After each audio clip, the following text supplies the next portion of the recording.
Hello student, welcome to the online math class, and today I explain the chapter number 1 real number of class 10th.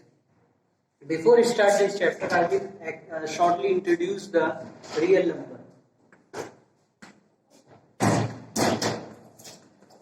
Real number बेटे real number के अंदर आपको real number को किससे represent करा जाता है?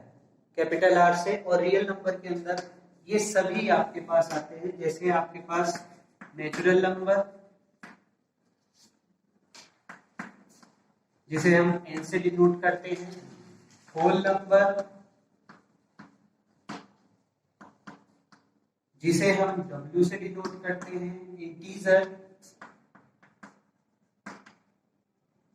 जिसे हम z से करते हैं, और उसके बाद आपके पास रेशनल नंबर जिसे हम q से करते हैं, and last is irrational number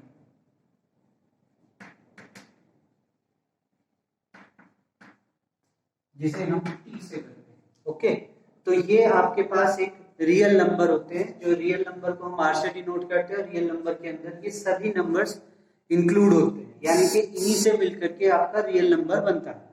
natural number आपको पता है जो 1 से स्टार्ट होते हैं, होल नंबर 0 से लेकर के अप टू इंफिनिटी तक, इंटीजर -इंफिनिटी टू +इंफिनिटी, और रेशनल नंबर जो p अपॉन q की फॉर्म में होते हैं, और इरेशनल नंबर जो non terminating and non repeating decimal expressions होते हैं, उनको हम रेशनल नंबर के नाम से जानते हैं। Okay, now I will explain Euclid division lemma.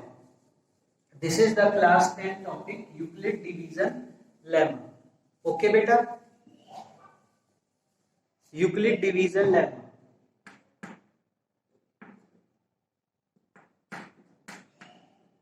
Euclid division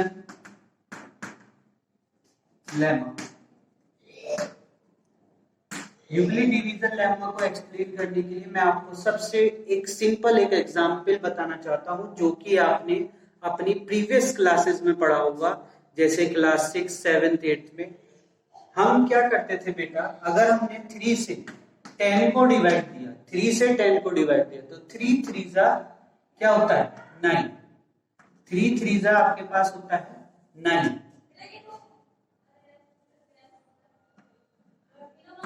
3 3 9, और 10 में से आपके पास 9 सब्ट्रैक्ट किया तो आपके पास वैल्यू क्या आ गई? 1। बेटा ये आपके पास क्या होता है? रिमाइंडर। इसे हम q से डिनोट करते हैं। ये हमारे पास हो गया डिवाइजर, ठीक है, ये आपके पास हो गया डिवाइजर, और ये आपके पास हो गया डिवाइडेंड। ओके, तो अगर हम इसको इंक्लूड करते हैं तो देखिए कैसे हम इसकी एक फॉर्म बना लेंगे। अगर हमें 10 की वैल्यू निकालनी है तो हम 10 कैसे फाइंड आउट कर सकते हैं? अगर हमारे पास डिवाइजर है, q है और रिमाइंडर है, तो देखिए डिवाइजर इंटू q, तो 3 इंटू 3 प्लस 1, इस फॉर्म में अगर हम इसे राइट करेंगे तो ये हमारे पास क्या हो जाएगा कि divisor into quotient upon plus remainder आपके पास होकर के डिवाइजर को बना देता है। दैट्स मीन आपके पास फॉर्मूला जो हो जाएगा, जो आपने प्रीवियस क्लास में पढ़ा है, तो वो आपका फॉर्मूला क्या हो जाएगा कि divisor dividend is equal to divisor into q plus remainder. Okay, तो ये आपके पास फॉर्मूला हो जाएगा। अगर हम यूक्लिड डिवीजन लेमा को जस्टिफाई करें इस फॉर्मूले के अकॉर्डिंग, तो देखिए कैसा होगा। मैं आपको एक एग्जांपल या एक वैल्यू लेते हैं कि यहाँ पर आपके पास आपको क्या होगा, आपके पास 2 वैल्यू गिवन होंगी, एक तो डिवाइडेंड गिवन होगा और दूसरा आपके पास डिवाइजर गिवन होगा। जैसे डिवाइडेंड आपके पास क्या है? डिवाइडेंड आपके पास है 10, और डिवाइजर आपके पास क्या है? डिवाइजर है आपके पास 3। Okay, now you have to you have a 2 value dividend 10 and divisor 3। अब यहां पर भी मैं उसकी वैल्यू को देता हूं, तो if a and b are 2 integer, ये यहां पर आपके पास 2 इंटीजर है,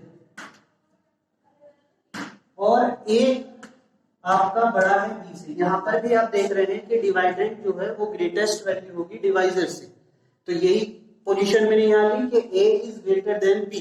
तो यूक्लिड डिवीजन लेमा के अकॉर्डिंग आपके पास क्या होगा कि A is equal to B cube plus R होगा।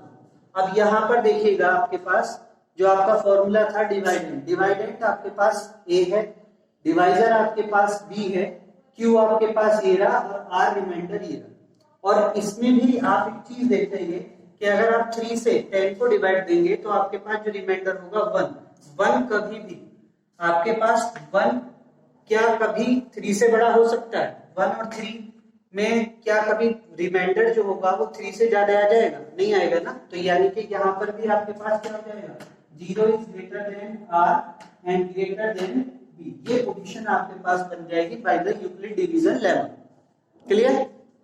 तो यूक्लिड डिवीजन लेमा बोलता है आपके पास कि a is equal to B Q plus are where q is greater than equal to r and greater less than b। तो ये आपके पास ये वैल्यू हो गई और इसको हम यूक्लिड डिवीजन लेमा के नाम से जानते हैं। जैसे कि आपके पास आपका जो फर्स्ट क्वेश्चन है वो आपके पास एचसीएफ है और by using the Euclid division algorithm, Euclid division algorithm use करके आपको इसका एचसीएफ फाइंड आउट करना है। तो मैंने अभी आपको यूक्लिड डिवीजन लेमा बताया है, एल्गोरिथम नहीं बताया। तो अब देखिए एल्गोरिथम देखिए,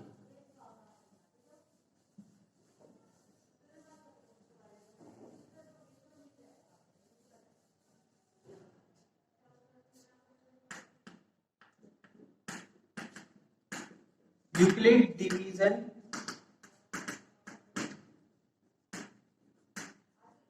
एल्गोरिथम। एल्गोरिथम का मीनिंग क्या होता है? एल्गोरिथम मीन्स होता है कि how to solve a problem. किसी प्रॉब्लम को सॉल्व करने के लिए जो आप स्टेप यूज करते हैं उसको हम एल्गोरिथम के नाम से जानते हैं। तो यहाँ पर हम एक एचसीएफ है उसको सॉल्व करने के लिए क्या स्टेप यूज करेंगे with the help of A Euclid division lemma, वो मैं यहाँ पे आपको राइट करके दिखा रहा हूं। जैसे फर्स्ट स्टेप आपके पास क्या होगा, स्टेप फर्स्ट आपको यहां पर गिवन होंगे दो वेरिएबल ए